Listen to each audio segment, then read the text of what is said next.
Our next question, Jim, sent in to CornyDriveThru@gmail.com from John in Detroit, Michigan. I've watched a Scott Hall shoot interview where he says that when he went to the WWF to get hired, he did a Tony Montana Scarface impression in front of Vince, who apparently didn't know about the movie or the character, and that was the genesis of Razor Ramon. I also remember from 2006 when Paul Burchill was dressed as Jack Sparrow from Pirates of the Caribbean films. They gave him entrance music directly ripped from the Hans Zimmer scores of those movies. News sites at the time said that the gimmick was dropped because nobody told Vince it was all from a movie franchise he had never seen. In your time at WWE, was Vince totally out of touch with movies and pop culture like this? Well, I can tell you that I've never seen the goddamn movie either, and never saw Paul Burchill as a pirate because I didn't watch any of that shit. But I can believe it. They probably, well, first of all, with the Razor Ramon thing, he was doing, what was he doing in WCW? The Diamond Stud? The Diamond Stud, yes. And Scott Hall has, I don't even know if I'd call it an accent, but just a way of speaking normally that kind of lent himself to doing a little fucking Tony Montana type of, accent thing. And I think he just looked like that, and he just probably did it. And Vince said, yeah, what the fuck?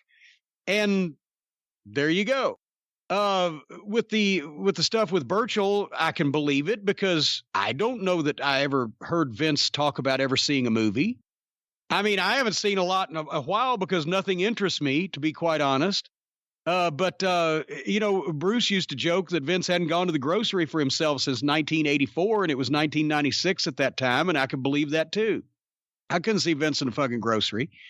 So, but I can also see that if he found out, well, fuck, these fucking high-paid writers that I've got are just fucking ripping off a goddamn movie, fuck you, do something on your own. Who knows? But yeah, it's entirely believable. All those times you were at Vince's house, did he ever watch TV? No. Unless we had to watch a clip of something, which we'd go and put in the VCR. There wasn't a TV in the room when we were writing. I wish there had been. I could have fucking paid attention to something else besides fucking shit stain every once in a while. Remember I told you the time me and Bruce and Vince are sitting there. Can't remember if shit stain was there by then or not. And the cable guy comes in.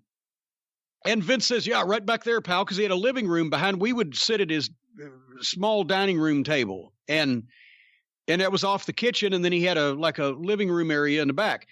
And he'd say, right back there, pal, no audio. And the cable guy goes back, and he comes back in like 45 seconds with the remote in his hand. He says, sir, see this button that says mute? Oh, okay. And he handed the guy $100. He called the cable company because he couldn't get any audio on his television. It was the fucking mute button. And he gave the guy $100 tip when he left. That's ridiculous. That is ridiculous. I mean, I guess if there, it was some big sporting event or he'd want to watch the Super Bowl or whatever, but I don't remember him ever saying he had watched anything on television or seeing him watch anything on television except a wrestling, production of some kind, usually that he was involved in. He didn't watch other wrestling, but every once in a while you could make him watch a tape of some specific guy.